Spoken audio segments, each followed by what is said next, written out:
Good evening, everyone. Hello. Hi. I'm the Reverend Noah Sutterish. This is my son, Martin. He wanted to help me greet everyone. Martin, do you want to say hi to everyone? And it's our delight, on behalf of the church, to welcome you to this performance tonight. If you don't know anything about the Episcopal Church is ancient in tradition, we're modern in thinking, and we are inclusive in community. We are both Catholic, if you will, and also Protestant, and it's our mission to make sure that people know themselves more, and know God more through this place with God's help. We do that through many different means. We have music, like you will hear in just a moment. We have music on Sundays. We have ukulele band and lessons that happen here. There's other concerts that happen through our director, Josh Badenholz, and through many other means. We also have, speaking of Josh, our wonderful director of music, Josh Badenholz. And Josh is not just our director of music, but he is also an adjunct professor at Cuyahoga Community College, teaching music theory there.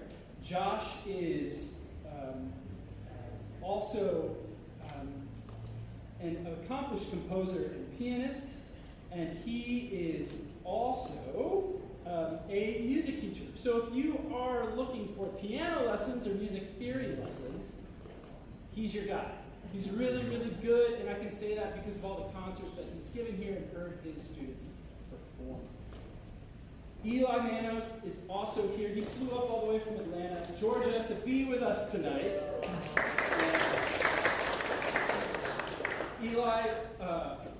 Josh took Eli's job, really. That's what happened. Before Eli moved to Atlanta, he was our church musician. And Eli is a film director, writer, pianist, and composer.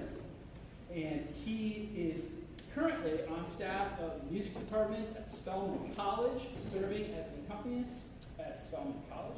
He's also the founder and film director at Shifty House Productions, which you can find on YouTube. And in fact, they just had a horror film that came out this past week, which you can find on YouTube.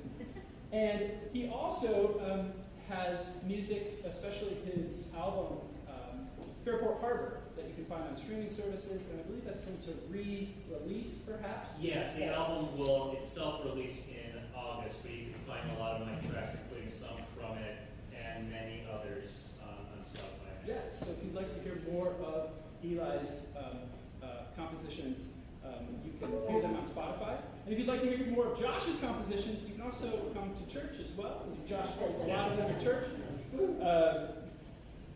I also would like to remind everyone, if you don't know where the bathrooms are, if you take a right out these doors, you turn left or right, there's bathrooms. Exit, if you go out these doors and turn left, the nearest exit is right there.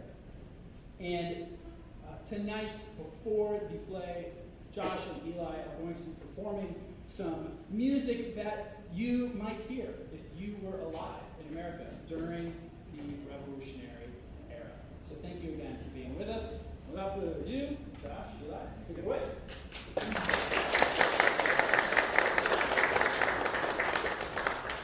So I wanted to talk about the first piece that Eli's going to play the second movement of, and I'm going to play the third movement of.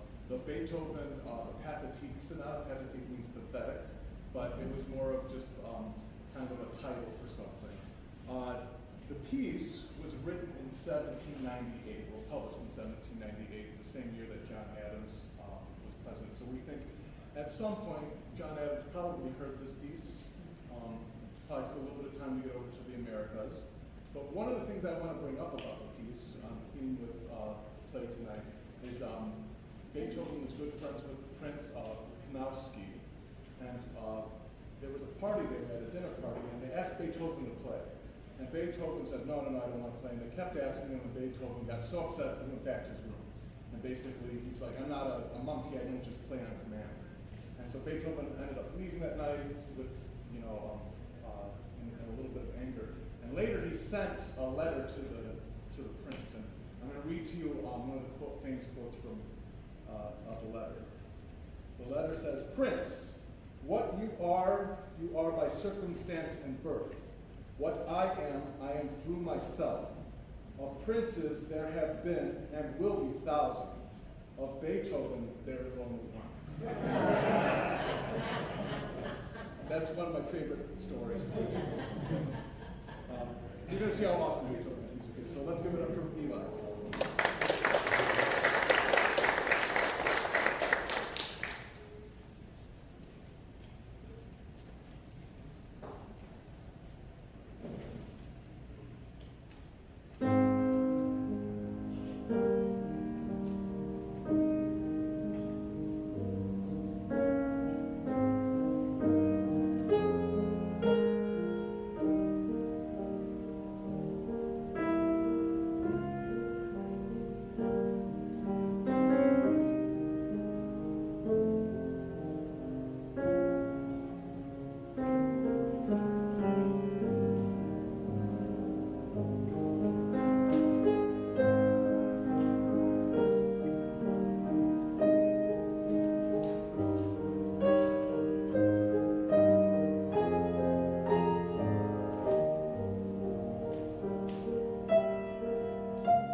Independence Day, everybody.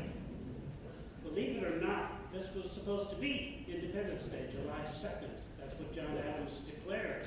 And he's the one who said, let's have fireworks, let's have picnics, let's wave flags and have parades. So we have him to blame when everything gets noisy.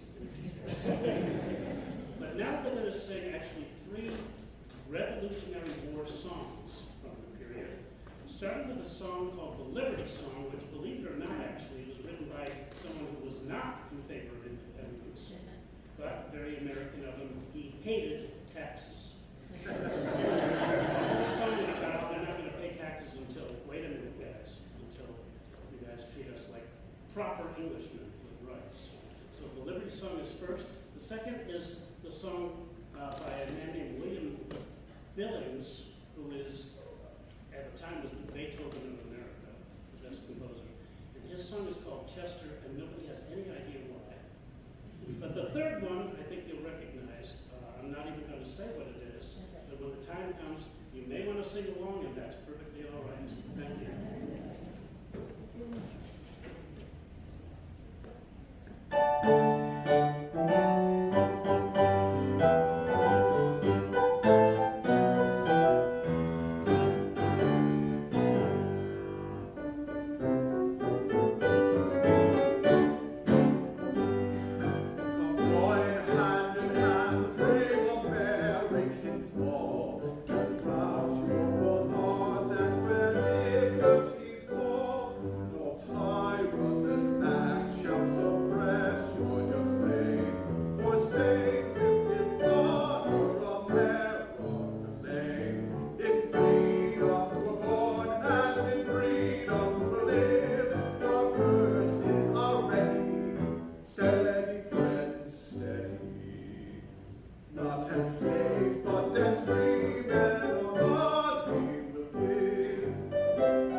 Q&A and the reception afterwards. I'd love to speak to you all. But in the meantime, we're going to end with one more piece that came out in 1815, around the time that John and Abigail Adams were towards the end of their life. And it was written by Franz Schubert when he was like about 15 years old. Actually, I said the year wrong. It's not 1815, 1812. So this was around the time of Madison's presidency and that entire war that happened, but that's another story. Anyways, this is a nice little fun military march that kind of sounds like a polka, but it's fine. And it's kind of has a little bit of that revolutionary spirit we thought would be a great closer. So this is the military march by Franz Schubert.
Cleveland State University taught them everything they know.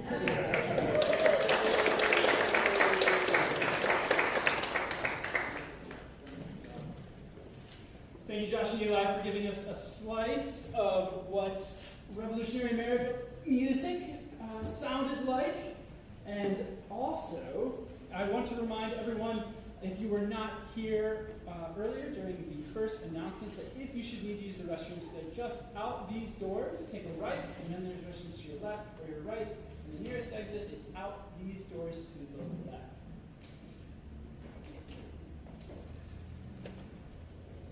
If you have not heard, following this performance, there will be a reception in the parish hall, which is out these doors to my right. Follow your nose, you can't miss it. You'll be able to smell what's going on in the food there. It's right in the parish hall, and there will be a Q&A with writer and actor Peter Manos. As I'm looking through my child, I'm trying to navigate here. Thank you. And I want to also remind everyone that any donations given in appreciation for the performances tonight will go to benefit All Saints Episcopal Church.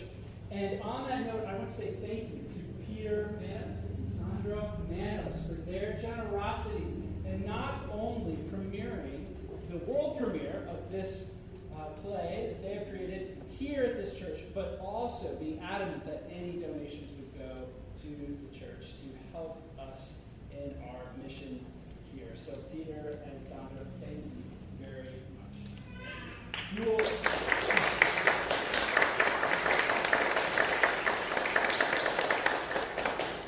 You'll be also hearing additional music played by Eli Manos.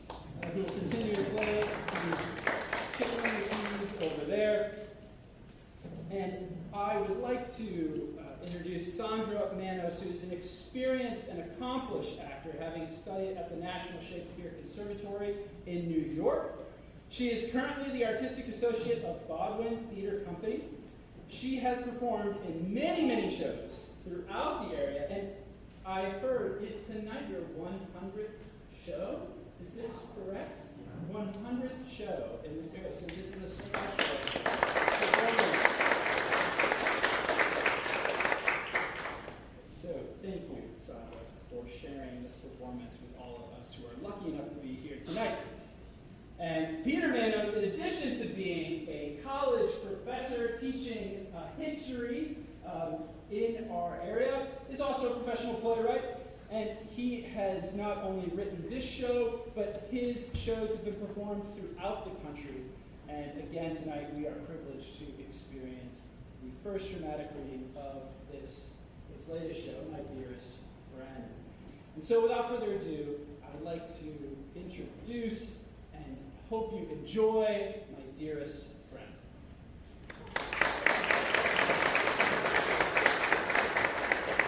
So you've heard of George Washington and Benjamin Franklin and Thomas Jefferson, and maybe you've heard of John Adams, but in my opinion, this short, bald-headed, fat guy was the most important architect of our democracy. And shockingly, he was deeply in love with his wife for over 50 years, Abigail. So this is a love story and hopefully something of a history lesson, but we do keep things in passing. The play itself starts at the end of their lives, then it starts going chronologically through it, and finally ends with him in the White House. So in order for you to be, I hope, less disoriented, Eli will call out the year from the scene. And also include, we have a soundtrack already, thanks to him, so there will be music. Thank you.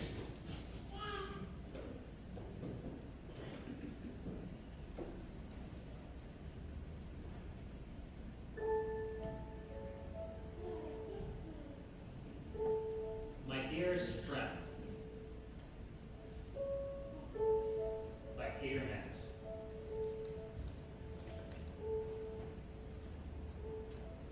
Autumn, 1815.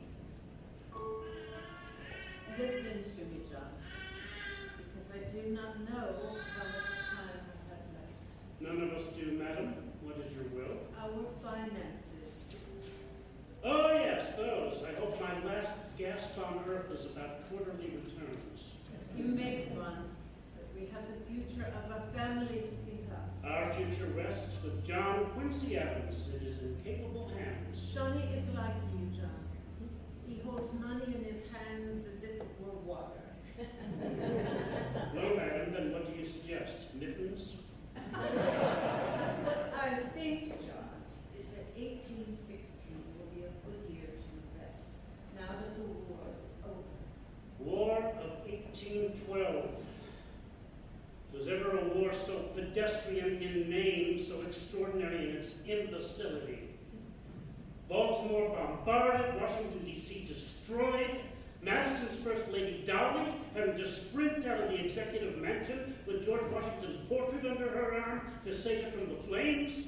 We shall see the end of this democracy experiment yet. The war was bad, but our victory at New Orleans will put a positive cap on it. Yes, we always call ourselves winners after the wars have already ended.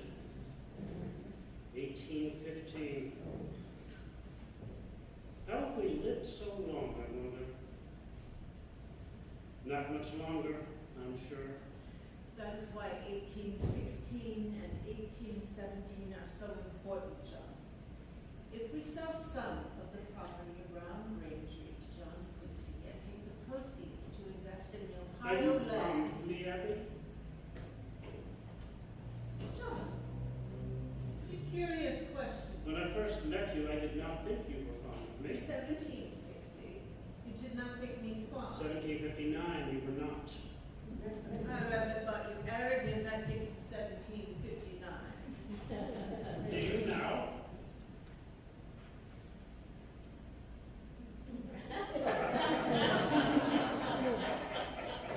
No. So here it is, 1815, married 51 years, and you've just told me your first lie. Only the best you have ever detected, I think. Well, there's a difference between being arrogant and being right all the time. Yes. And I was right all the time. Especially being fond of me. I wasn't fond of you at first. I felt you were not candid. You were always candid enough for the both of us, and arrogant, which was reassuring. Reassuring, madam.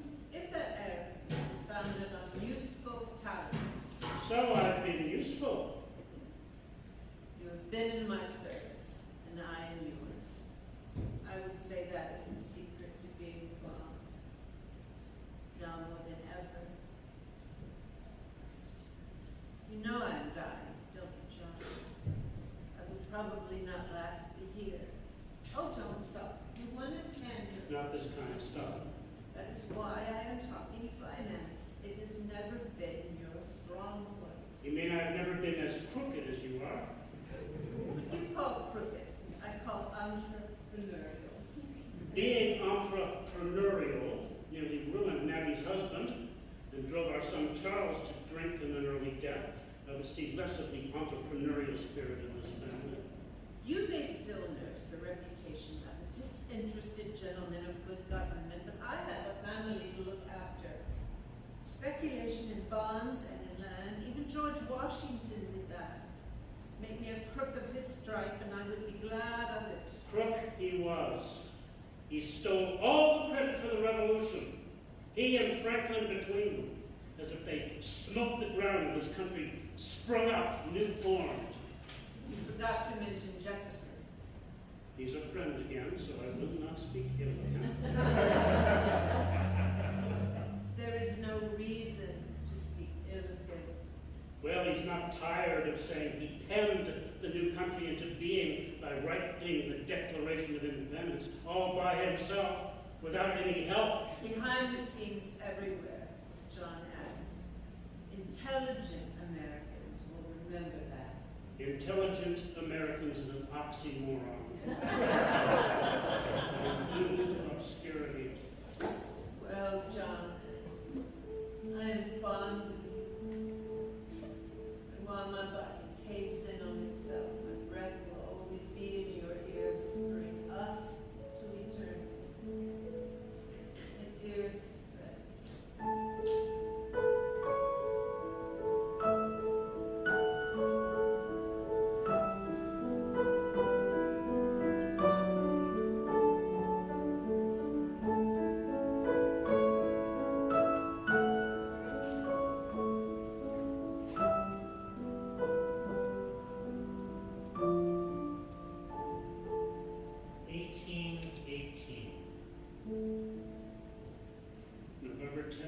1818, Abigail Adams has died. I had never expected her to be the first. I was to hold the door of paradise open for her.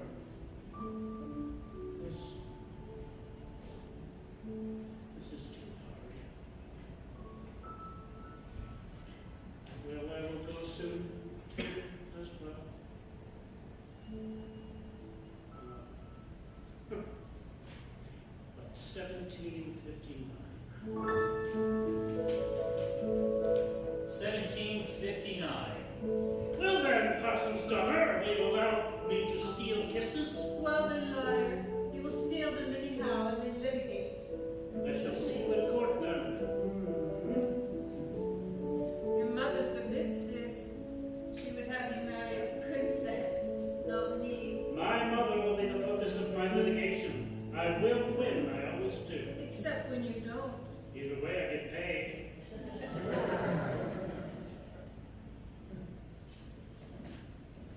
But less hired when you lose. And now you will ride off on your circuit, and I shall not see you before the first frost. No doubt 3 towns and 3 cases in, you will have changed your mind about me. And the scores of suitors tumbling through your door and drinking your father's Madeira will grapple for Cupid's arrow while I am forgotten, off in the cold, making an honest living. I will hold them off, but only if you write. Often. Every day. And you will write me. I will expect a new missive waiting at each new courthouse. Amid the thieves and vagabonds. You speak of my meal tickets. Thanks to Eve's apple, I have plenty of business. Thanks to Adam's fight, you mean. And now I ask the gentlemen of the jury to look out this window. There!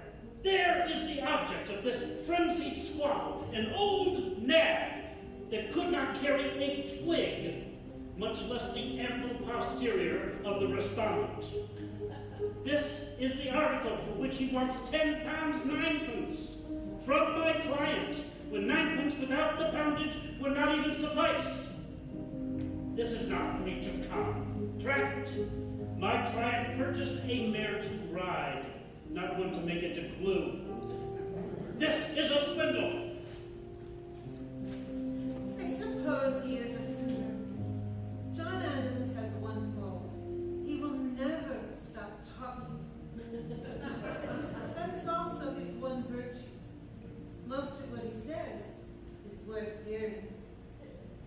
Most? Oh, much of the time. I heard that. So please the gentlemen of the Court of the Fifth Circuit, may I remind His Honor that he is in breach of the statute he himself wrote not 5 years ago. I would not say he is stout. He is compact. And without his wig, his head is as round as the moon and twice as shiny when he is in a passion, which is often. Well, ruling upon the suit of your own brother-in-law might raise a few hackles here and there, Your Honor. He Don't will you always think? be moving. He will never stay still. But he always moves in a positive direction. He will be going places. And if he asks me, I will follow him. Yes, Your Honor, I would gladly try the case in your stead if you will lend me that infernal stork's nest you were wearing on top of your head. He is an honest man, a farmer at heart, who likes to dirty his hands in the fields. But he is better fighting with words over plowshares, if you ask me. This case is completely out of order. Here's my walking stick and my hat. I will walk out this door and straight to the King's Magistrate. You will either have a fair trial now, in relative secret, or a mistrial later, in full view of the governor and all the pamphleteers who will gleefully howl at the nepotistic corruption of your court. His father gently forced him to go to Harvard. He did not want to go, but he did. Well, he does not know it, but I will gently nudge him toward even greater things. He will make me the companion, of his life. 1764. Bridegroom approaches. Well, Abigail? Well, John, Promise never to interrupt me when I am speaking. I would never promise that. Just the girl for me. Schoolmaster, then lawyer, probably politician. I do love to talk. A superb writer, too. I could barely keep up with him. All my letters I had to learn on my own at home. Enough to read and think as well as any scholar in the country for a woman. You had to add that. I, for one, do not find the term woman derogatory. Society does. I am not society. I am John Adams, and I will one day shake society, or will explode trying. And you, my dearest friend, when you are keeping me from exploding, will be the secret to my success. Or failure. And so we are tied together. I do. I do. Do I kiss the bride? You do.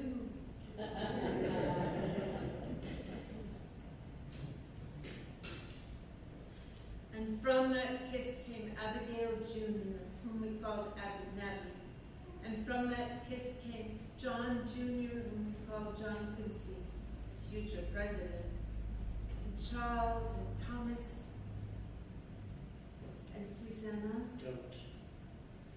named after John's mother. Don't. We lost her as a babe.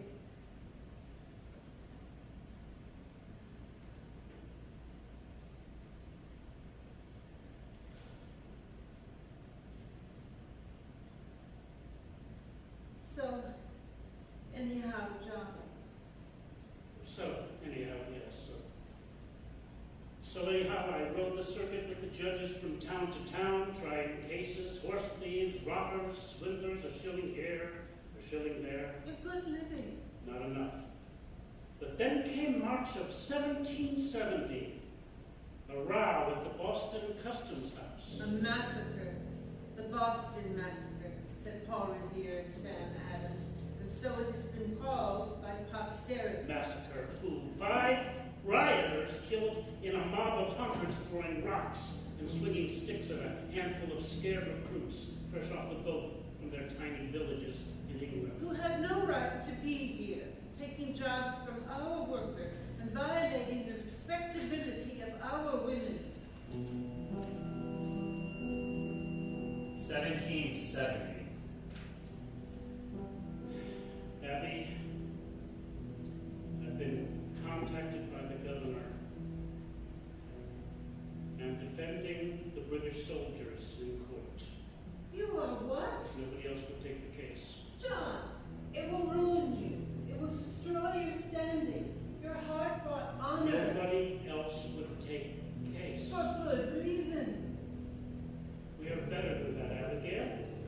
Ruination, John. Perhaps, but we are not rebel. We are a country. We are a civilization. And in a civilization, all persons deserve a representative in court. Well, yes. But does it have to be you? It does. It does. Tell me you are on my side in this, my dearest friend. Oh, John. Oh, John. Tell me you are on my side in this. I am always on your side. But I hope you lose. I never lose, Except when you do. except when I do. So please the court, I am for the prisoners, the soldiers of the bar. These 8 young soldiers, beset by a mob of 400. A sentry was brought to the ground by an angry mob, and his gun went off accidentally. Then came the yell for fire! Fire! Could have been shouted from anywhere by anybody, especially by one of the motley mob with clubs and sticks and balls of ice and oyster shells sharpened into knives. Soldiers quartered in a populous town will always occasion 2 mobs. prevent one. They are wretched conservators of the peace. And here the peace was shattered. The rabble pelted them. Kill them! Kill them! That soldier knocked down with a club, rising again, hit again. Do you expect he should behave like a stoic philosopher, lost in apathy? Self-defense is a law of nature. Facts are stubborn things. Whatever may be our wishes, our inclinations, the dictums of our passions, they cannot alter the state of facts and evidence. Taxation without representation is hard. The presence of hated troops in our midst is hard. But blame not the innocent. Blame not the soldiers. Blame exists higher up, to be sure, but not here. We are a civilized people, and it is better that many guilty persons escape punishment than one innocent person should be punished. Well, these 8 soldiers are 8 innocent persons. Any man in this courtroom would have felt and acted the same had a mob come down on him with all fury. These men are innocent. Gentlemen of the jury, do your duty. And so they did. Not guilty. I was in the gallery watching. People said John Adams had paid handsomely by the Royal Exchequer to defend these men. How wrong they were. Paltry 18 guineas was all he ever made from the case. Most exhausting case I ever undertook. I suffered the loss of half my practice. But one of the most gallant, generous, manly, and disinterested actions of my whole life. The king is to blame for sending these boys in our midst. You don't have to explain it to me, John. It may have hurt us financially with little Charles waiting to be born a few months after. Yes. Yes, that was another thing. It took all this on while you were with child. No. It raised us up as well. You got elected to the Massachusetts legislature, a man of integrity, a quality in short supply in that body, if you ask me. I can't help but think of Charles and his failures later on. A son does not drink himself to death because he was in the womb while his father battled his friends against our enemies. Oh, now, Abigail. I am still on your side, John, even when it was the wrong one. What happened next, though?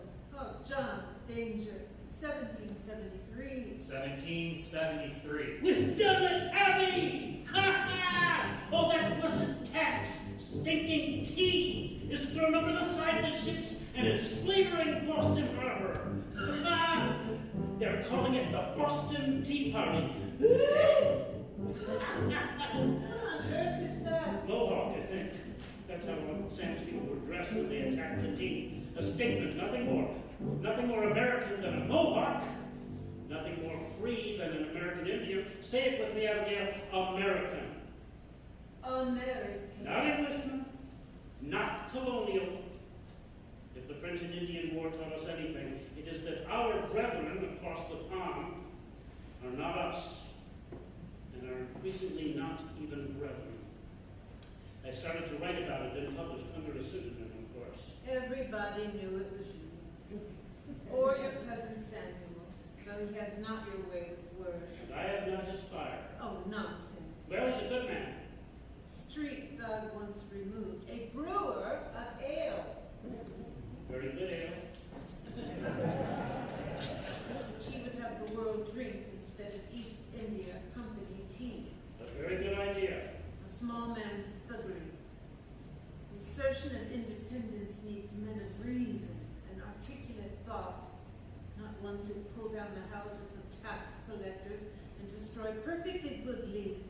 If you'd known the Boston Tea Party was coming, you would have spent the weeks before cornering the market on tea to sell at a high markup. I would have, yes, and put Look about you, John. We have a family now. Your verbal pyrotechnics notwithstanding, there must be food and lodging and a college education for the boys and dancing school and tutors for our girl. Well, madam, at any rate, the tea is in the harbor and the redcoats are here in force now. There'll be a fight before you know it, mark me. Sam Adams and you against the power of the government. The purpose of power should be to use it for the happiness of all. That is the purpose of a government. A government with virtue as its foundation is more likely to promote general happiness. We need to create such a framework. A city on the hill, John. A country there, madam. And with that he left me and went to Congress in Philadelphia, 1774, and they called it a Continental Congress, perhaps to will themselves into doing something impressive. 1774. Gentlemen, we are getting absolutely nothing done. Independence. We need independence. Me all alone here with our 4 children, while he tilts at windmills hundreds of miles away. Philadelphia is huge. Shops everywhere. All kinds of goods, all kinds of people. Oh, but oppressive, my dearest friend. Flies everywhere. Hot. If you can get a good price on silk and lace, John. So you can sell it at a profit. I am doing the local ladies a favor by making such things available to them. You could also keep some for us. I am not about to be wearing silk. My father is a pastor. The pastors are here in Philadelphia compete in their finery. Besides, I'm dumpy and fat. I would look like a shiny whale. Double chins are a sign of beauty in Philadelphia. And I'm sure there are many a beautiful glutton at the devil's table. Just send the cloth, John. I've talked to carpenters about adding a room onto the house. A little outside business will help cover it. You're not getting over to sin, are you, John, in such a Babylon? Well, some gluttony, as you suggest. I feast on Philadelphia beer and every other victual under the sun. I shall be killed with kindness by these intensely Epicurean Quakers. Or I would be if I weren't beset by so much work. Sunday's my only day of respite from Congress. I'm sizing up the clergymen here. So many different styles. I even attended a Catholic service once. Oh, John, no. I'm curious. George Washington from Virginia suggested it, I think. Oh, George Washington. I don't know what to make of that man. Very tall. Very rich. Could crush a walnut in his hands. Keeps his counsel, though. Anyway, I crossed the Romish threshold with him and a few others at St. Mary's on 5th Street.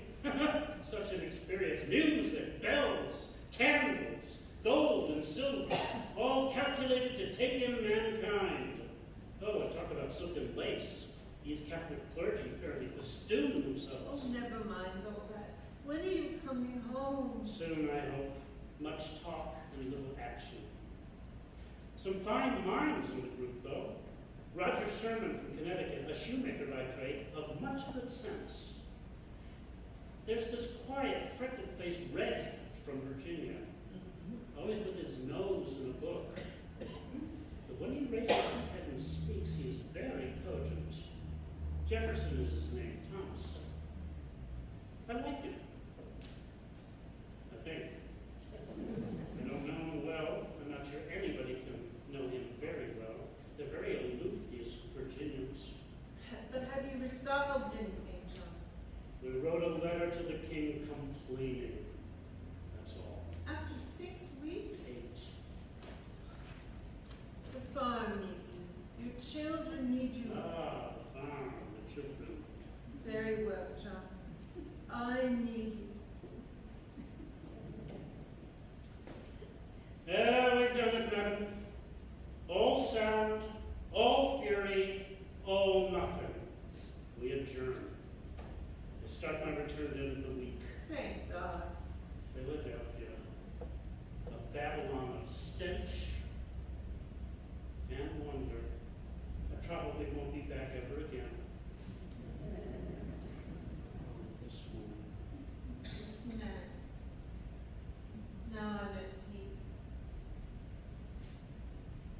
seems to mock that word. Peace. 1775. In April 1775 came shooting between our militiamen and British regulars on Lexington Green, and then near Concord. They say there are hundreds and hundreds dead on both sides.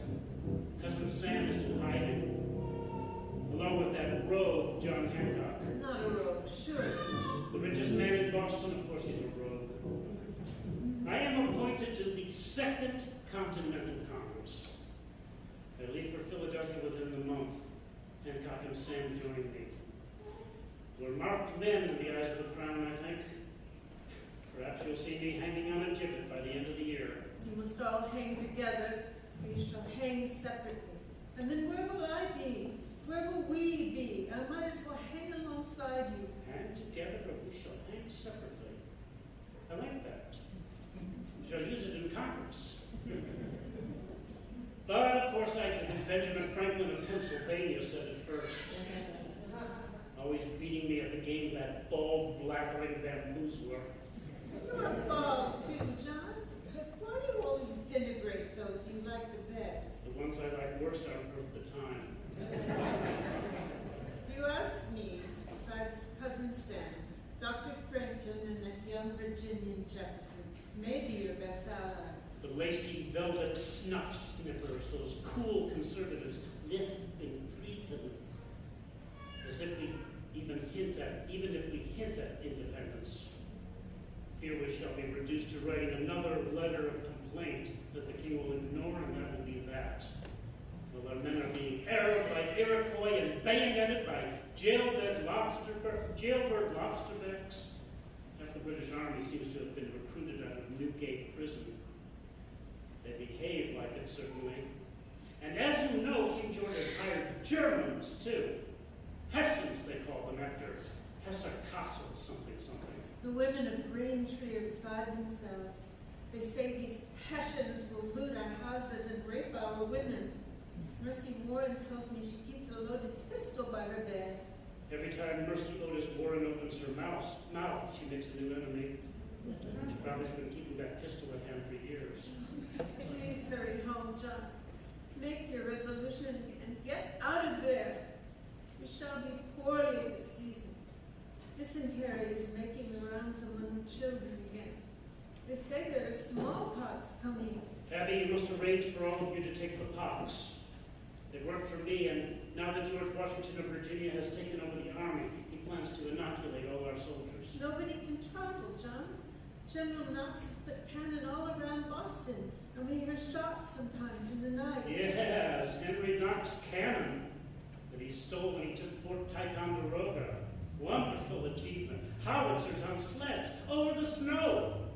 Only that old bookseller could figure out that the dead of winter is an advantage when you're hauling iron. And now we've got the lobsterbacks bottled up, by God. Bottles pop open sometimes, John. Some say the British might march up once again and try to overcome our soldiers on the heights like they did last summer at Breed's and Bunker's Hill, and then move into our country here. No, too many losses if they try that again. General Howe's got his political career to consider. No more frontal assaults, I wager. Me and little Johnny went up to the cliffside and could see the smoke and hear the thunder of the guns off in the distance last summer. I fear for Johnny. He has taken to using sticks as guns to kill him some bloodcoats, as he calls them. I fear what he would do if redcoats marched by the house, and more what they should do in return. 1776. Knox and his snarling cannon on the heights have had their effect. The Brits will leave by ship, Abby, to escape our bombardments. We already hear of preparations. They'll probably go north to the Canadas or down to New York. That cesspool is crawling with loyalists. I think Washington will follow them there. Then what's the war closer to you? They've inspected the defenses along the Delaware. They're sound. I don't think you need worry just yet. John, the greatest army and navy the world has ever seen. How can we possibly win against them? We can't. But we are not the king's greatest enemy, the French are. If we can get them involved in this to help us. Jailbirds, Indians, Germans, French. Where will this all end? There's even a Polish fellow on our side, Kosciuszko, something like that. A gifted fortification expert, I hear. Our biggest enemy appears to be John Dickinson and his cool faction in Congress, blocking independence. They would choose to be mauled by the lion rather than offend the creature by fighting it off. Can we fight it off, John? This lion... We can, we will. I think this George Washington is the right man to do it. You know we needed a Virginia. Can't be all New England in this fight. The South is reluctant, but everybody trusts this man. And I do too. Not an intellectual, really, but he is smart about men. And he'd rather cut out his heart than lose his integrity. Your ladies are smitten with him the minute they meet him. I hear he dances like a prince. Let us not go too far. There are many less agile men who are worth your admiration. And a man with slaves, John. How can such a man fight for freedom? He has talked of freeing his slaves one day. Tom Jefferson has too. That man will have to wait, though. We need Virginia. We need the South. Slavery and all, I fear. For what shall it profit a man if he shall gain the whole world and lose his own soul? Yes, I know. For what shall a man give in exchange for his soul? Yes, in good time. In what good time, John? I don't know. We need a leader. We need him. We need Washington. We need him and his plantation cronies. And we need to win this first before we all hang for treason. Expedience was never your strong suit. It will come to grief, I fear, letting this matter of slavery dangle. But I would rather have an equivocating husband living than a principled corpse. Never use that insulting term again. Corpse? Equivocating. Well, John, equivocate not on this and on one other point. Declare independency, and then I would wish that when you make the new laws of our new country, you will remember the ladies.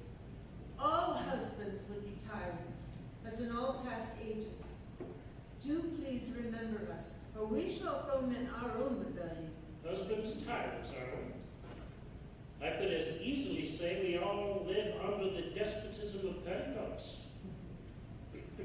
Keep your saucy rebellion. Remember, you're never out of my thoughts.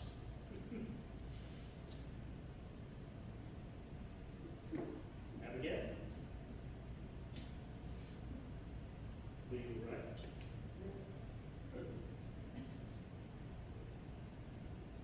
I've not heard from you. You're angry with me. If you will not do better than the laws of England have with regard to our sex, then what shall independence mean for half this country? Nothing at all. I do not call you tyrant, husband. Do you look to it? Many husbands are indeed tyrants to their ladies. In the new world, womankind must have her due. Pray it start here and now, husband.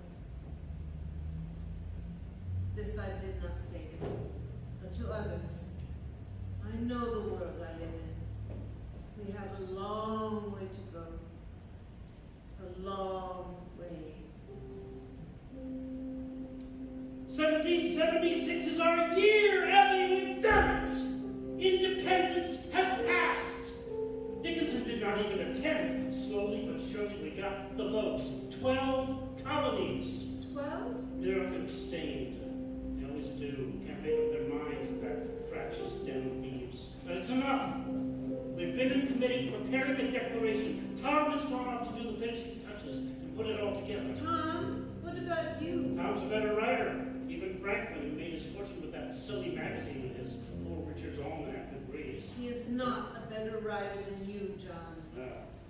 I've done a lot for it. We all wrote it, really. I could not be the only one with my name on it. Besides, everybody likes Tom. Everybody hates me. Oh, John, surely not. I always say what I'm thinking. Damn the consequences. Tom says what is polite, or stays silent. They're of a different planet down south.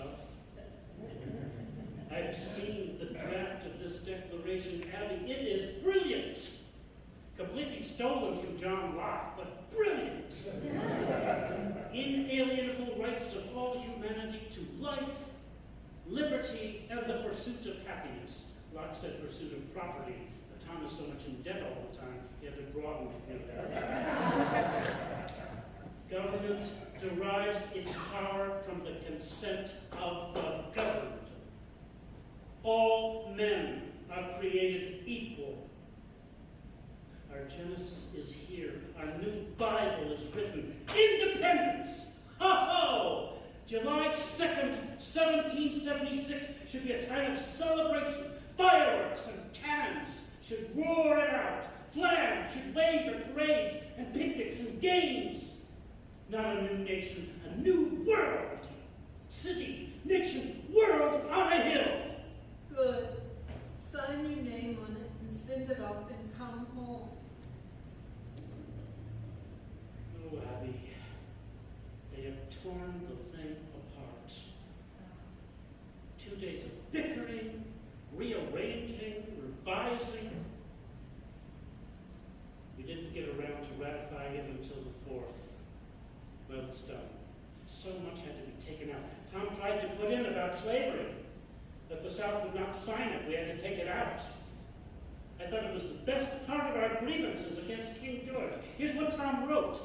The king has waged cruel war against human nature itself, violating its most sacred rights of life and liberty in the persons of a distant people who never offended him, captivating and carrying them into slavery in another hemisphere, or to incur miserable death in their transportation thither. This piratical warfare, the opprobrium of infidel powers, is the warfare of the Christian King of Great Britain. Determined to keep open a market where men should be bought and sold, he has prostituted his negative for suppressing every legislative attempt to prohibit or restrain this execrable commerce. Oh, that is wonderful. Go on. All go on. Masterpiece. What profit a man? But it passed. The Declaration passed. Yes, it passed. We've all signed it. Hancock first didn't pick us to show off. We shall indeed all hang apart if we do not hang together. August 1776. John, the news has just come to Braintree. Washington is defeated on Long Island. John, please, write to me. Is all lost? Have you had to evacuate Philadelphia? I hear all are fleeing. The parent may seize whom it will not seize thee. I must stay longer, dearest friend. But what has happened? Please tell me, John. The rumors buzz around like wasps here. Our men ran away, Abby. They ran away. Others died in the mud around Brooklyn Heights. Disaster. The rebellion would have ended then and there, but General Howe did not finish the job. He sat down with his troops at nightfall, so Washington was able to escape with his army over to Manhattan. Thank God. Thank General Howe. He would rather sit with a pretty Tory woman on his knee all the night long than win the war. We need a proper army. Washington agrees, not these fly-by-night and fly-by-day militia. Taking up the head of the Board of War. We will offer soldiers $20 and 100 acres of Ohio land to sign up for the duration, and make the penalties harsher for drunkenness and desertion, as the general wanted. And Franklin is on his way to France to join Silas Deane there. Yes, friend. Did I not say we cannot win this alone? Congress finally agrees. Let the French come soon then and win this for us. I need you home. All the delegates are leaving Philadelphia. It is pestilential season now. I stay, of course. This business in New York is bad. General George Washington's messages don't help. Gloom and doom with every syllable. We've been defeated all up and down Manhattan. Washington is down to under 4,000 men. All is in a shambles. But still that man somehow manages to keep the army together. Him and you. Him and you. Oh, write to me, John. It has been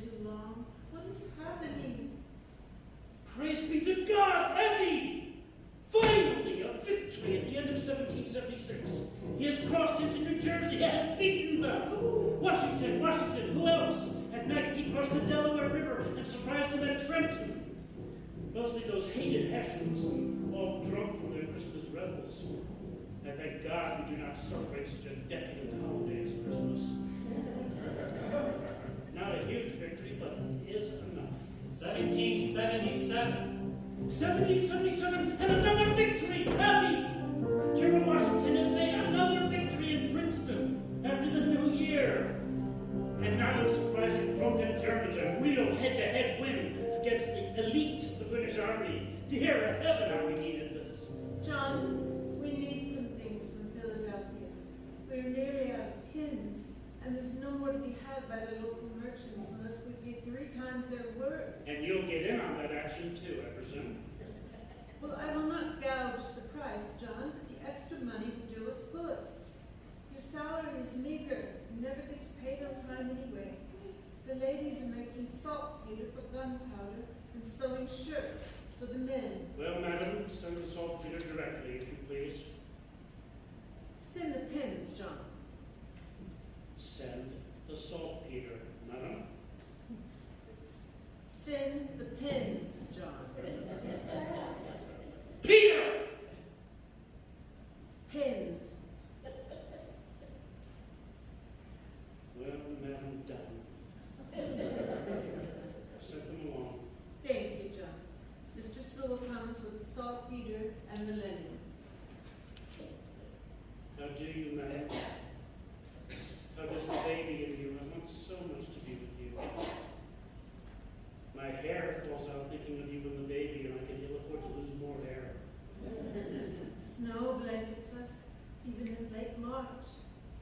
And would I were a bird to fly to you? Mine grown fat and clumsy. Young John Quincy remarks on it, which we had a son with less candor.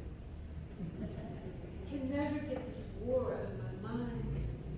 Prices continue to rise out of control for even the most basic things. Your letters are as gloomy as General Washington's.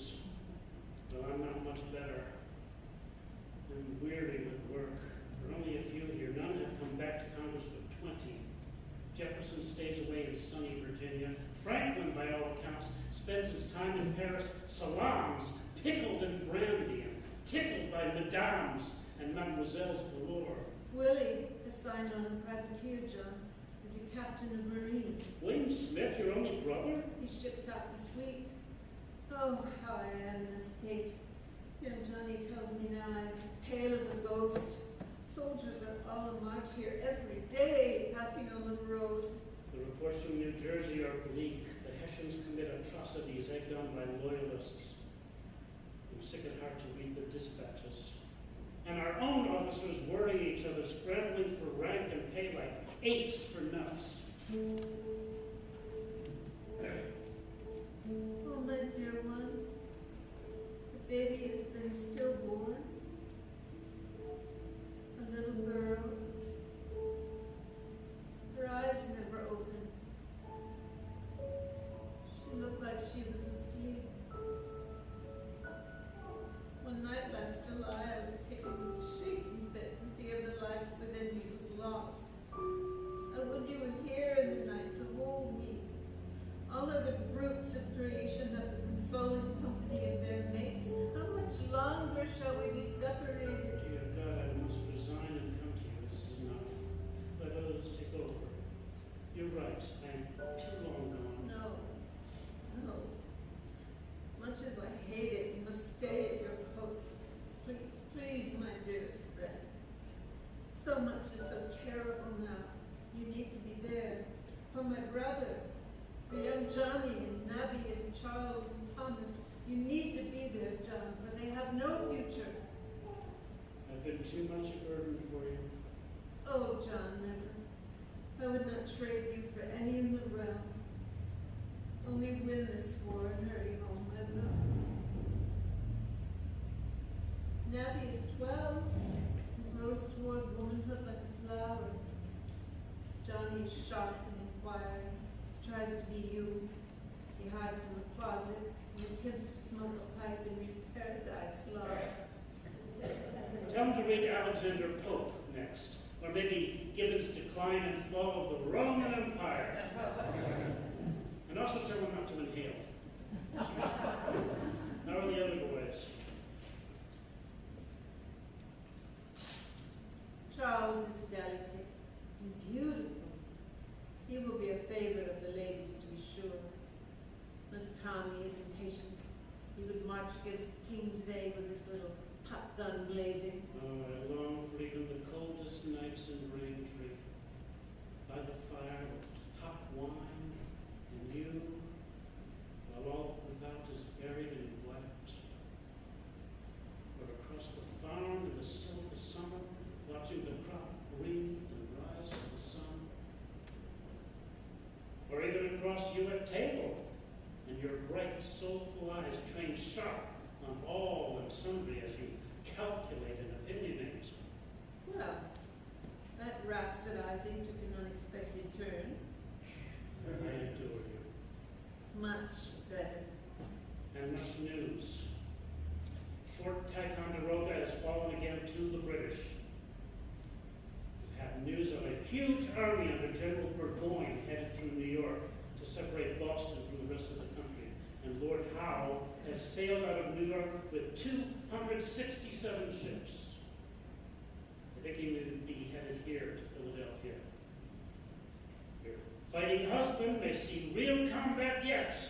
I think if I could stick a sword in one of those Hessian bandits, I'd be the happiest of men. Leave the sticking to the professionals, John. But where is General Washington? Funny you should ask. His army is parading through Philadelphia now, even as I write this. His troops show swagger, and they have sprigs of green in their caps, emblem of hope. In short supply these days. They appear decently clothed and well armed, so there may be something to all that greenery. Well armed, thanks to you. Well armed, thanks to the French. The Frog Eaters may be coy about joining us in this war, but they are gleefully undermining King George anyhow. There's the sneaky playwright, Beaumarchais. He seems single-handedly to be arming us with his wheeling and dealing at the French court. Would that all folk of the theater could prove as useful to society. John? John? I've not heard from you in weeks. John, please write to me. We hear of a great battle near where you are. We hear terrible things. Are you all right? Dearest friend, we are evacuating Philadelphia. Chased like a covey of partridges. There's been a great fight at a place called Brandywine Creek, not too far from us. The army tried to block Howe's approach to the capital, but they were outnumbered. It was too much for us. To hear the cannon, the musket volleys from here on into the night. I think we've lost 1,500 men. Then an uppity aide de camp, one of General Washington's pets, Alexander Hamilton is his name, I think, rode in and told us all to get out. The British would be here directly. Oh, John, please tell me you are away and safe. We are camped in some seedy market town in West Pennsylvania. The cause is not lost, though. Washington may lose battles, but he keeps the army together. All we need is just one big victory. That will draw the French to us, I think. One big victory is all we need. Lord, how I miss you. I miss you. I miss you. Braintree and autumn. Oh, you should see it, John. The trees are aflame with colors, and there's cider and sparkle in the air. The nights are crisp, and the days are gentle. October 1777. I'm coming home. Abigail, I'm coming home. There's been a great battle in New York at a place called Saratoga, and we have won, Abby. We have won. Burgoyne and his whole stupendous army has been surrendered to Horatio Gates. Never thought that old blowhard would be a great general, but there it is. I hear that sour but bright Benedict Arnold had much to do with the victory.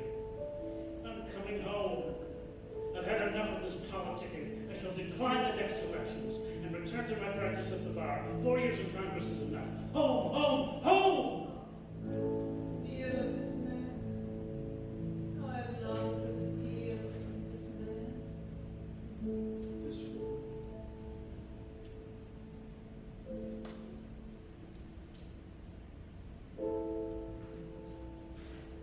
A letter has come for you. Oh, it's Jerry. What does Congress want now? I'm out of it. I'm out of it, Abby. Whatever it is, I shall refuse.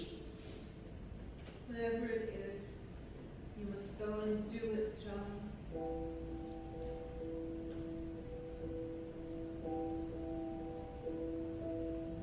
You have cream and strawberry wine. Your eyes are starlit. Your touch courses through me like lightning, but softens as it strikes. My lady, my friend.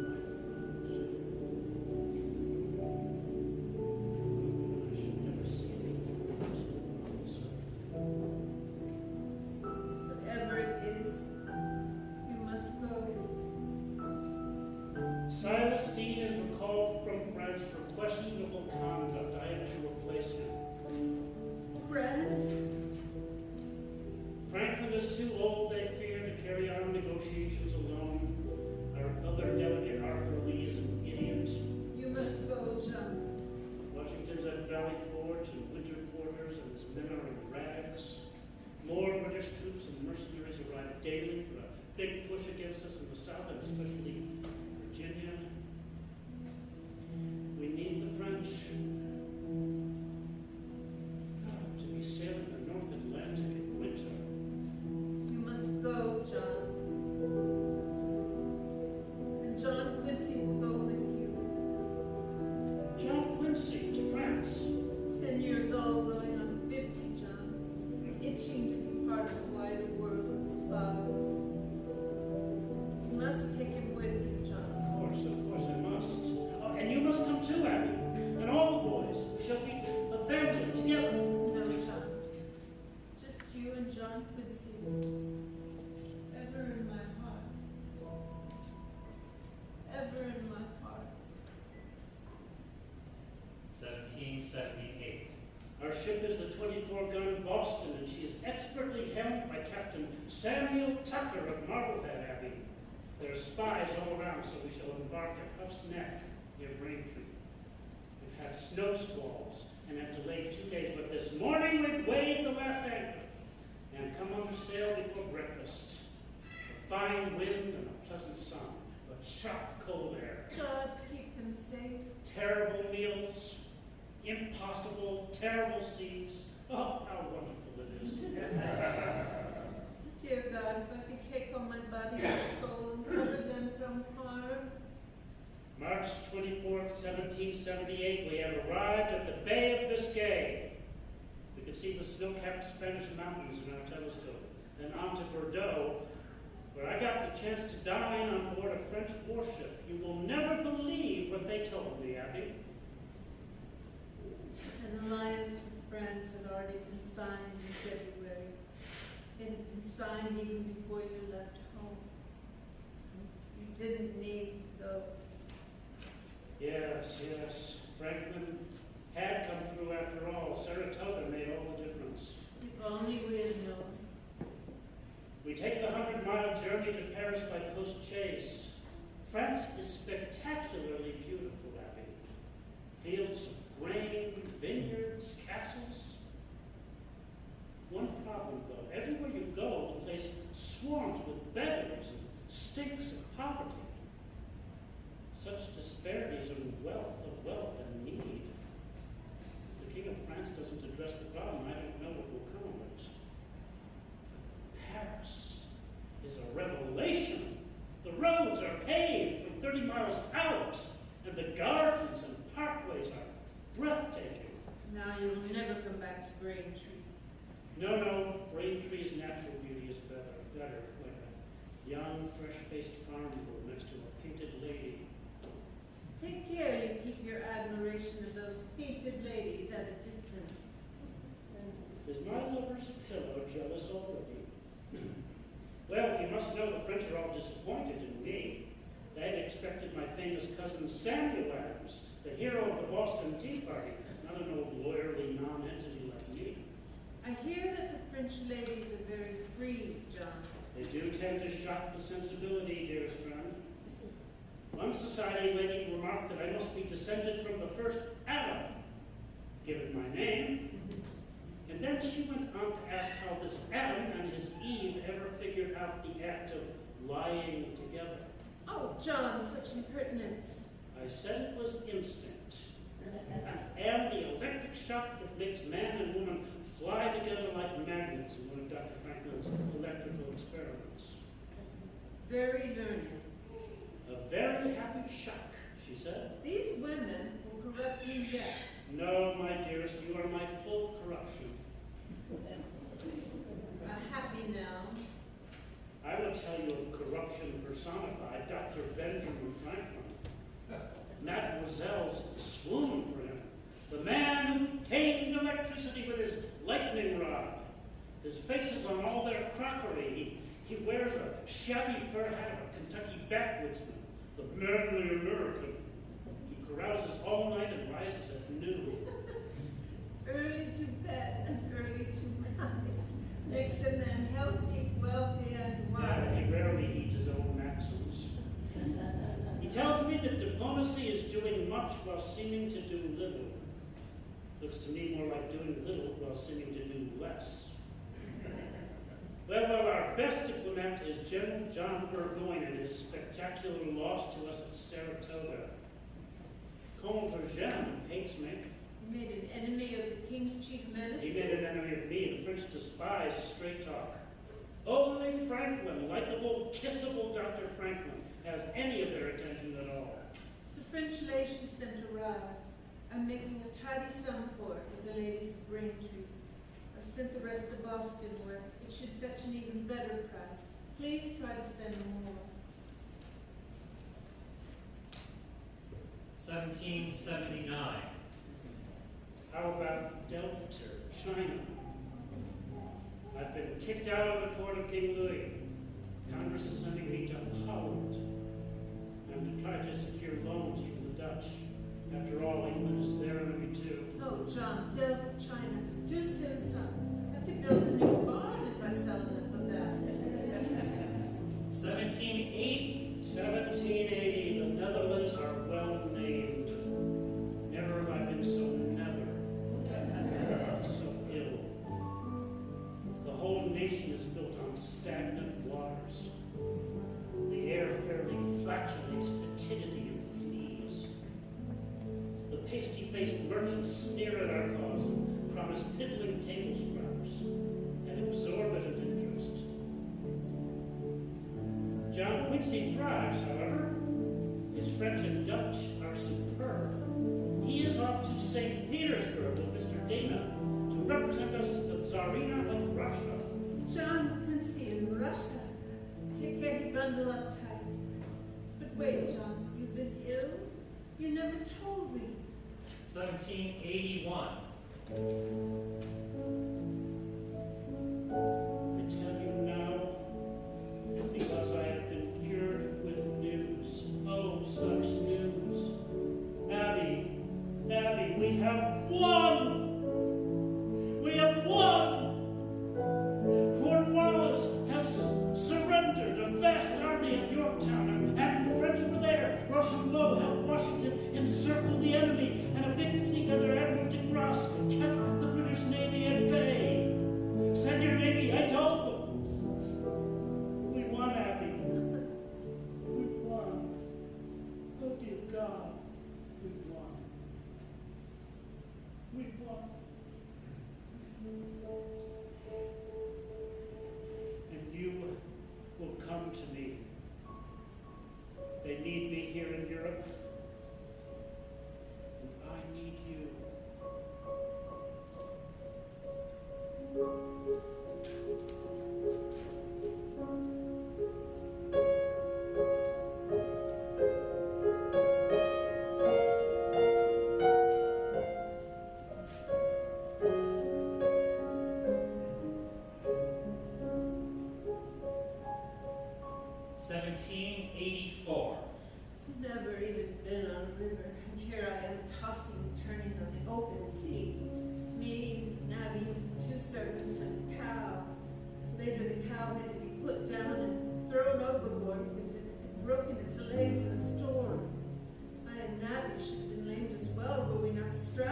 chairs, which were nailed to the floor while plates and glasses smashed around us, but finally landed to John. To John. Now the Dutch merchants lost their sneers and are falling over themselves to lend us the money we wanted. We got $2 million at 5% interest. Not the $10 million we needed, but a good start. Now I was sent back to Paris and met to negotiate the treaty there. To John. Lord North and his cronies are gone. The government under Lord Rockingham, a friend to America, has taken charge, and for fear of us becoming a creature of France, is giving us the world. Independence, evacuation of British forces, navigation rights on the Mississippi, unimpeded fishing rights on the Grand Banks and elsewhere. The fish dinner has new meaning for me. And now, of course, the French are worried at our chumminess with the British. Vergennes suddenly decides he likes me after all, and wines and dines me at Versailles. Franklin is all wisdom, and we are strong allies. His doing nothing while really doing nothing is actually doing something. He got us Rochambeau's army and Cornwallis's defeat. And now he is as clear-eyed as me that we play the English and the French off each other to get a good deal. And we have gotten a great deal. The Treaty of Paris is our masterpiece. And all the world will think Franklin did it alone. Oh, never, John. 9 years. 9 years since Lexington and Concord, and here we are. England's peace, France's chance to dominate us, gone. Dutch money, the seed money for our new republic. My work is done now, I think. Pack your bags. Oh, praise God, John. Paris is fine and all and done with. Home we go. No. John? 1785. Dispatch from Congress came this morning. I am appointed ambassador to England. We must to London immediately. To London, then. Rainy, sooty London. Stately buildings towering over beggars, washerwomen, tradesmen. All the nobility go to their country house by the start of summer. We did have a meeting with the king. We and 1,000 others who had to wait 4 hours for his appearance. King George is a rather stout man, pronounced nose. His wife is plain, but dresses well. He held my hand briefly and asked me if I had an opportunity to walk. An opportunity to walk. My former tyrant. That was that. Abby, King George III is going rather mad, I fear. I could feel the tension in him. He appreciates that we are the prodigal son that is not coming home, I think. His words are polite, but hollow. 1786. Jefferson is here. We are touring country gardens. Oh, what wonderful company. But a sad man, having lost a wife and a daughter. A charming slave girl accompanies him everywhere. Sally, very pale. She does seem mature beyond her years. She must be a little more than 14, I think. Curious person for him to have weight on it. Something is percolating up from the ground in France these days. I don't like it. There's anger among the lower classes in France that feels almost murderous. And the nobility seem oblivious to it. Not really many warm acquaintances here in London. English are hard to know well. There's so much decorum. Almost stands in the way of most of what makes us human. Such a contrast to the French with their passions about everything. The English have one passion, they hate the French. The French hate the English. It bodes ill for Europe, but perhaps it is fortunate for us. The king, when we can meet and talk, he can talk of little else but France and America's plans. I meet the king many times now, and each time he asks, "Do you ever go out much for a walk?" There's a strong propensity in this people to believe America is weary of her independence. confusion. This they love to believe. Food for Jefferson, who was never without reasons to hate the English and love the French. John, there are men in turbans at the door. Yes, yes, yes. They have swords. Scimitars. Ceremonial. One is munching an apple stuck on the end of his. Ceremonial and functional.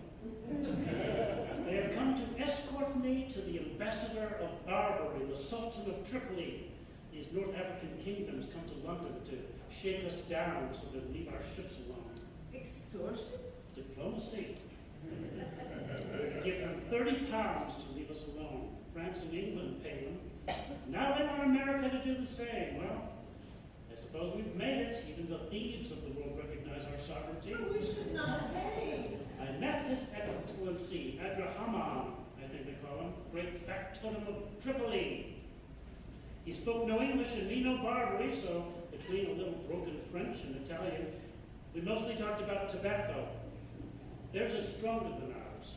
He brought out 2 long pipes and we puffed away and drank sour coffee like 2 old chums. I think they were impressed that I matched His Excellency whiff for whiff without choking.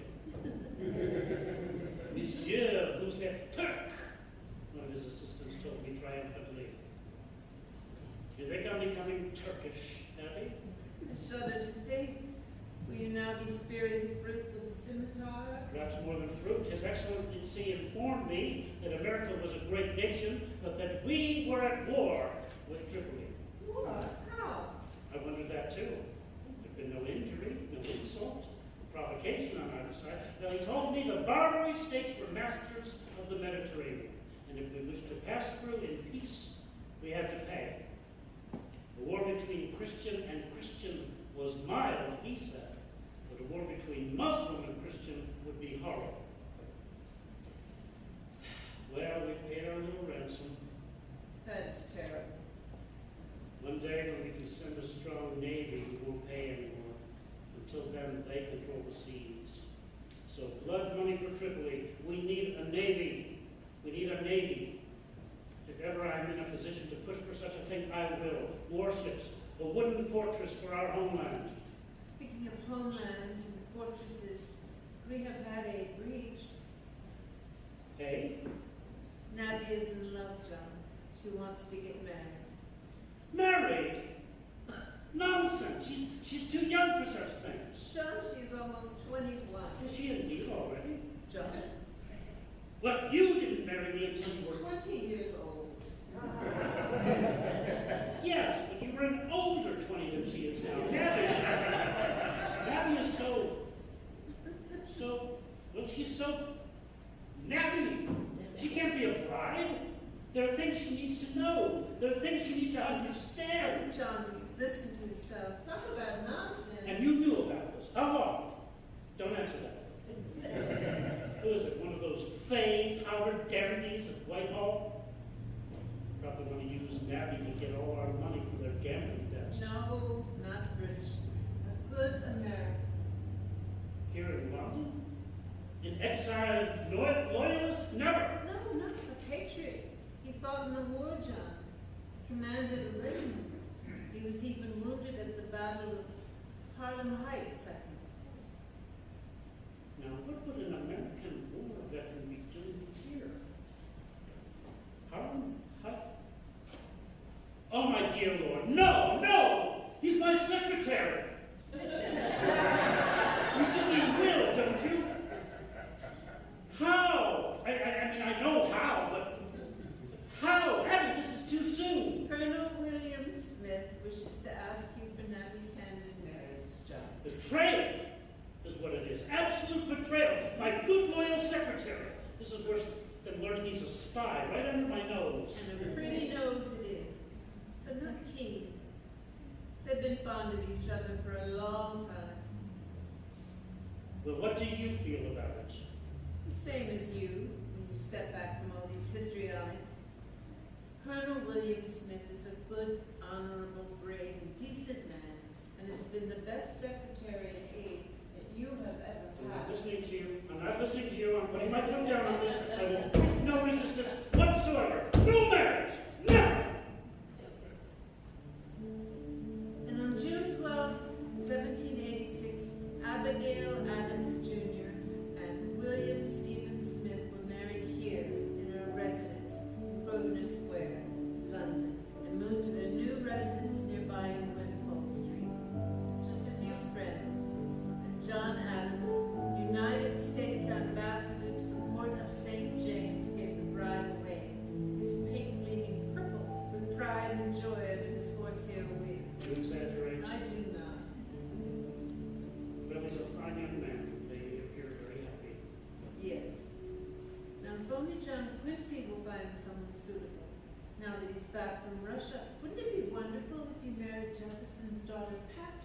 finish his studies at Harvard and get a good practice in the law before he starts to whiff the perfumes of enslavement.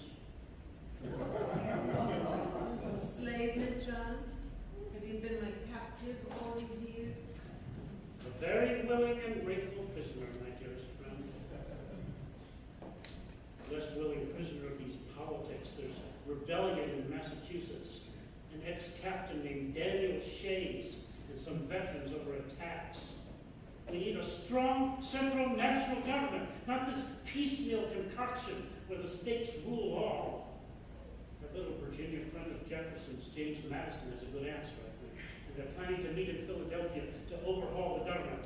Good luck to them. I'm glad I'm not there. No, you're not. You're right. I made sure Madison got a copy of the Massachusetts Constitution. Which you largely wrote single-handed. The Articles of Confederation have got to go. One government above the states. Right now it's just a bunch of squawking, squabbling hens in the hen house. And wolves from England and France will find a way in sooner or later.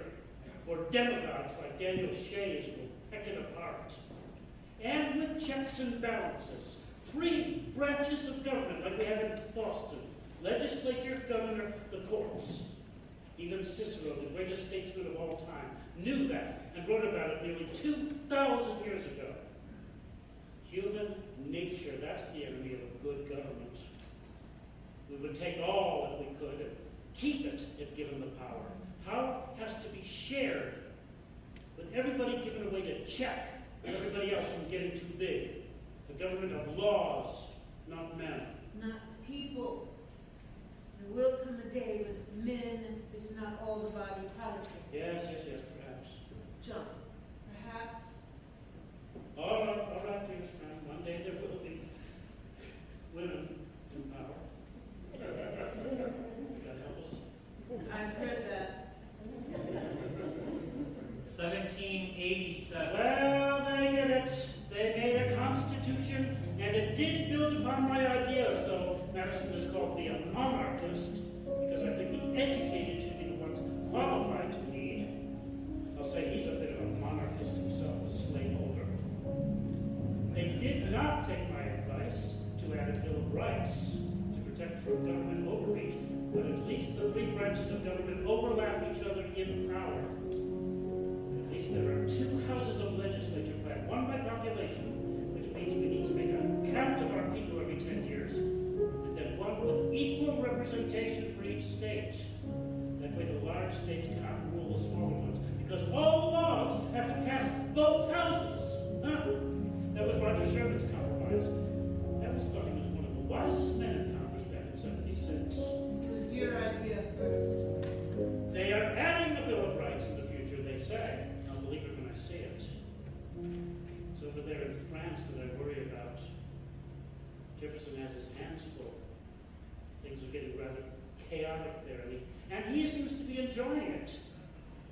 Mark my words, Abigail, there will be a great conflagration there if level heads do not prevail, and I fear they won't. I fear, John, that beautiful young queen.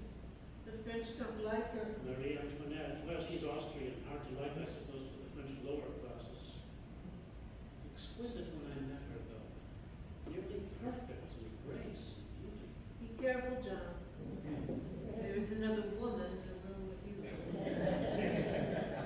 No, Abby, she is not your equal. I would choose to leave that hanging as a compliment. I fear for stability over there.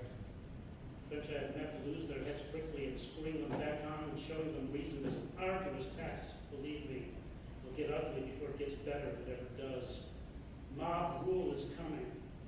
God save them and God save us if riots and revenge take the place of sane government. Let the enlightened lead, not the vindictive. I fear there may not be enough of those to fill all positions. Precisely why we need to all be looking over each other's shoulders. 2 heads are better than 1, and so are 2 million. That's what I hate about Tom Paine's book, Common Sense. He's much better at tearing down than building up.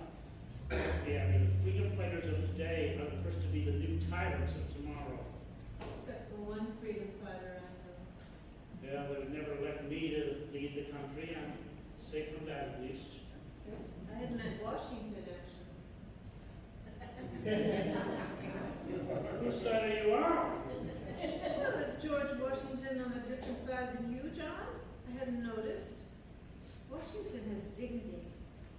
Modesty marks every line and feature of his Have a face. care, Abby. There's another man in the room with you. No, John. He's not your equal.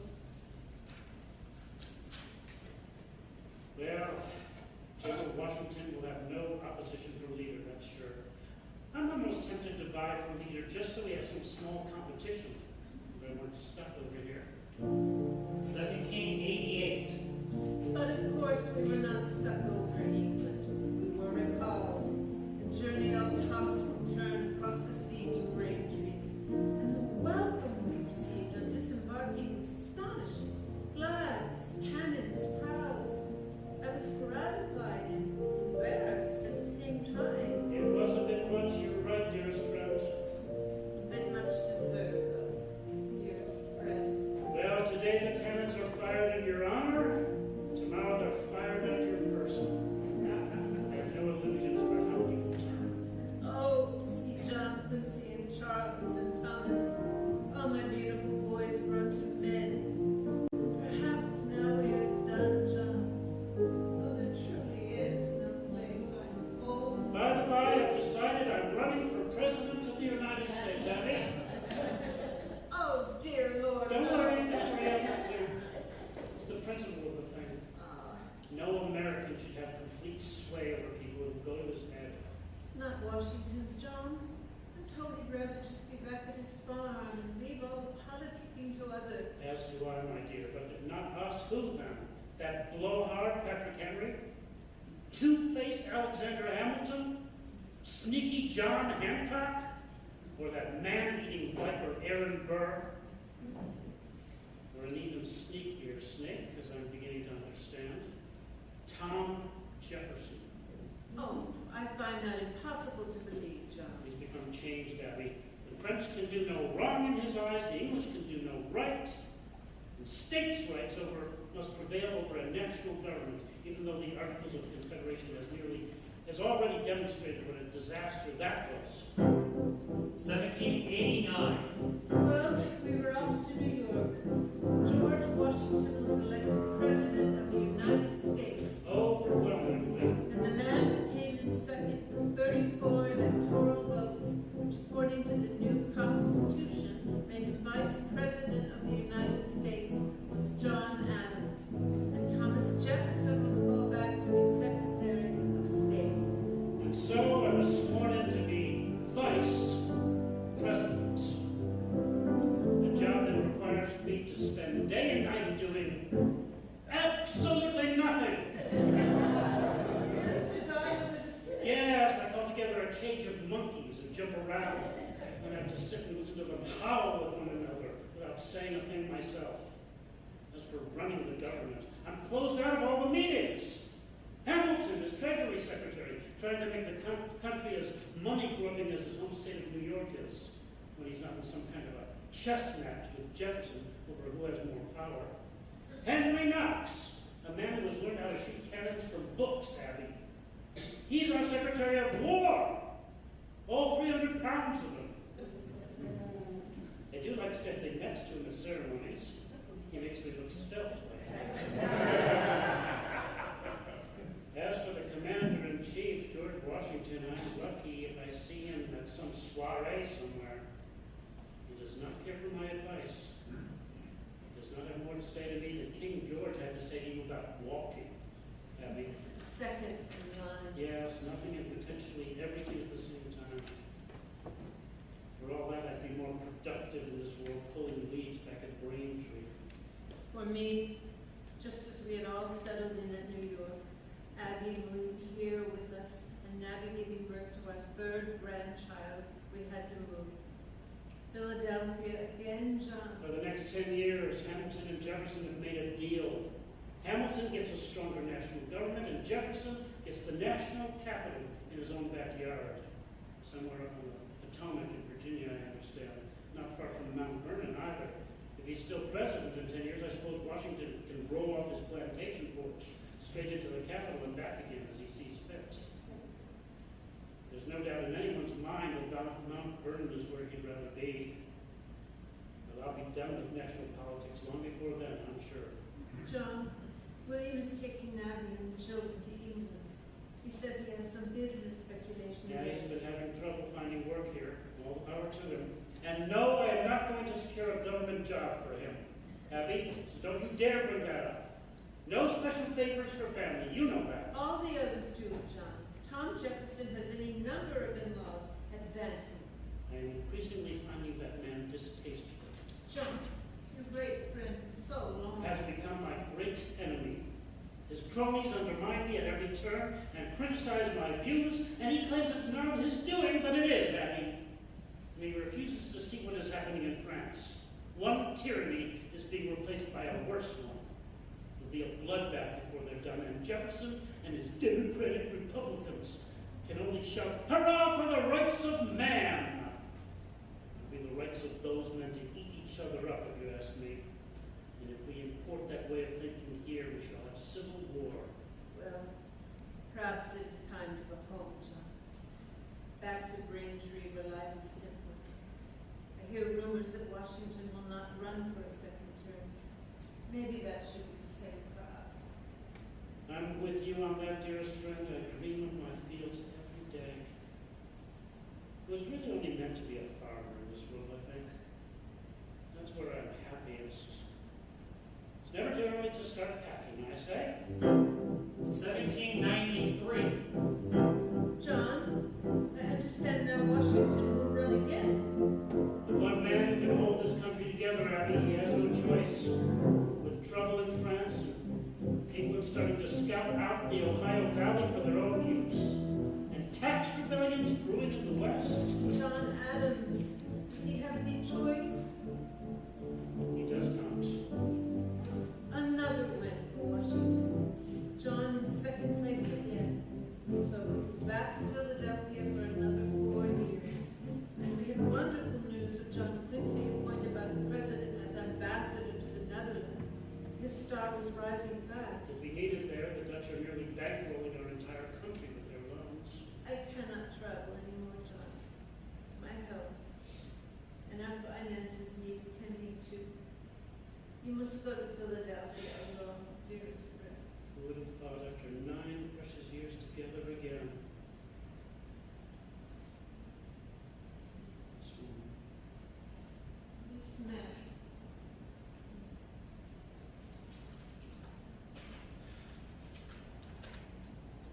I write you twice a day, every day. I want to sit down and converse with you every evening. Instead, I sit alone and dream you near. Perhaps I go on too long to you, but when I write, I conjure you sitting next to me, and that makes me feel less alone. Do not apologize for the length of your letters. There are more good thoughts, fine strokes, and another wit in them than in all the hot air of Congress. It is a wonder you have time to read letters with all the world coming apart. News has come here with that beautiful Queen Marie Antoinette, you've been so enamored with was parted from her head 10 months after her husband, King Louis. And all Tom Jefferson can write is reason and liberty are overspreading the world, and monarchy and aristocracy must be annihilated. I'm no friend of monarchy, but when men lose their humanity to a vengeful cause, I know enough not to think it will lead to reason and liberty. Never thought I'd say it, but I trust King George III of England and his power far more than that rabble in France. 1794. Perhaps I prefer powdered wigs over severed heads. Would they have Washington and Adams to steer them to sanity? We are losing sanity here as well. There was a rebellion of our own brewing in West Pennsylvania over the whiskey tax. The president himself led an army there to quash it, with General Lissimo Hamilton riding with him. This whiskey rebellion, have there been battles? Have people died? It was over by the time federal troops got there. Washington has managed to keep his head through all this whirlwind, but I can tell it's wearing on him. John Jay has gone to London, where the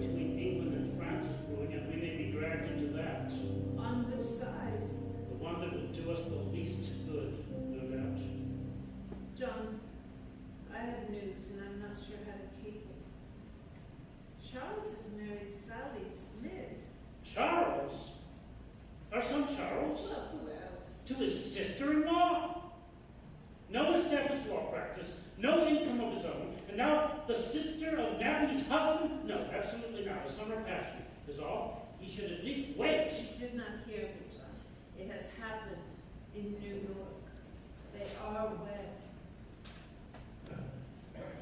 Will there be no time in my life ever again when I have a say in anything? Am I but an impotent beanbag that gets thrown around? 1795. Well, I stopped in on the newly weds coming through on our way back. Charles and his bride seemed well settled. And the new daughter Adams behaved prettily in the new sphere. Wish I could say the same for Congress. John Jay is back with a treaty from England. We gave everything away. The Londoners can stop our vessels and kidnap our sailors to serve on their ships. They've closed off most of our trade by making their ports off limits to us. The only concession was the removal of their troops from the west of us. Jay's treaty shall ruin it politically. Yet it's the best we could do. We cannot make war on King George, so this stops that. Still, people are apoplectic over it.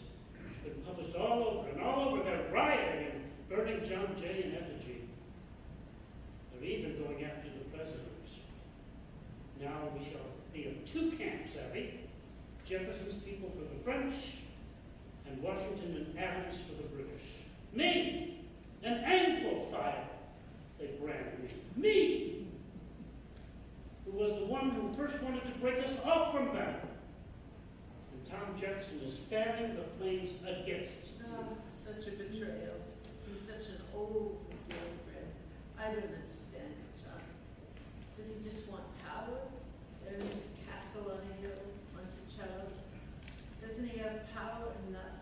There is never such a thing as power enough for most people. Not for Washington, though, God bless him. He refuses to run again. And I am the heir apparent, God help me. Can't be Jay now. Could never be Hamilton for all his scheming over it. Same with Hancock. If Jefferson or Madison or Lord save us, Aaron Burr were to get elected, there'd be war with Britain. And if it is Hamilton, it will be war with France. Not if I can help it. They have a new name for me, by the way. His Rotundity. President Washington's farewell addresses the papers. We should never get involved in foreign wars, he says. There should be no political parties. We are a land that would rather listen to bluster over sense, I'm afraid. Never knew what to make of Washington. Aloof, taciturn, secretive. But he's the best we have, Abby. Probably the best we shall ever have. Take his character altogether. We shall not look upon his life again. He's led a step now. He relishes having nothing more to do but tend his tobacco crop. I suppose I'll never see the day when I can do the same with my flax and barley. With all my ailments and failings, I may not look upon days of any kind soon. Don't say that, Abby. If there was ever anybody in this world I need, it is you. You know that, dearest friend. You are my island from the stewing sea of piranhas. I forbid you to fail. Is my word never good for anything anymore? All right, John. But only on your order.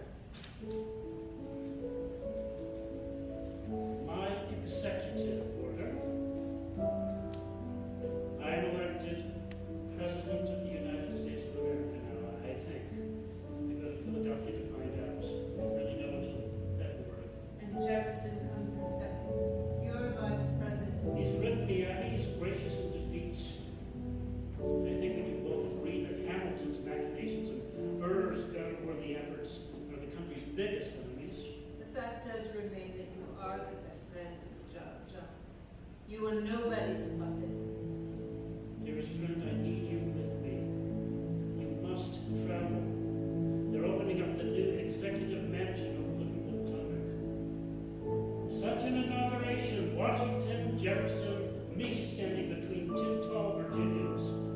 midget in charge. The giant, you made this revolution, John. Now it's my job to make sure it does not come apart at the seams. So come to me, Abby. The stitches will not hold without you. 1796. Welcome, Abby. We call it the White House because whitewash is cheap. You would have thought an executive mansion would include executive furniture or at least one executive chair. In your letters, I thought you were exaggerating. I was at the time. There was one chair. A servant broke it soon after the letter was sent. I think we're using it as a plaything. The servants here are fond of drinking after hours, and sometimes before hours, and rather sometimes during hours, I think. Oh wait, under this covering. Do sit. Wife of the President of the United States. Wife to a country still in diapers. Leaky diapers if they let the roof to this place. Wife to the future of the world. You put a lot on a poor woman just wanting to sit. You have no idea, dearest friend. So you shall stand for 4 years, John. Very likely. Well, I'm here to share your splendid misery. I shall get this house in order and the servants in order. You tend to everything else. Done, madam.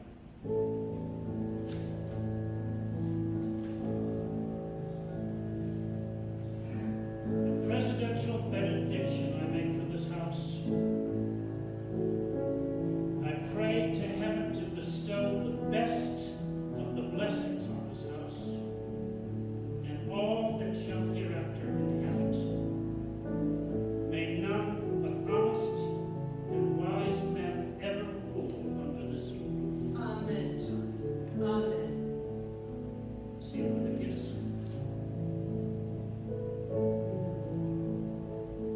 John, there are people. A presidential seal. And more to come. We'll retreat to the backstairs. Like an illicit affair. As a affair of state. The beauty of my life is my mistress. And ship has sailed, I hear. That ship is well in port. I'm going to board it. This one. This man.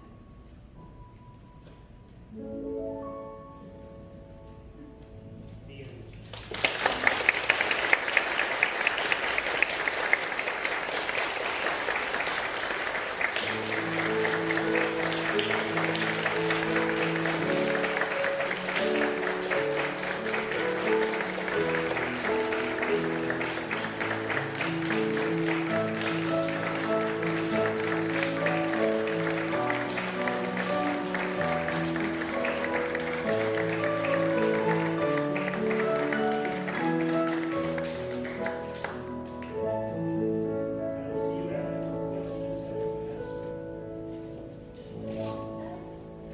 Thank you for attending our production of My Dearest Friend.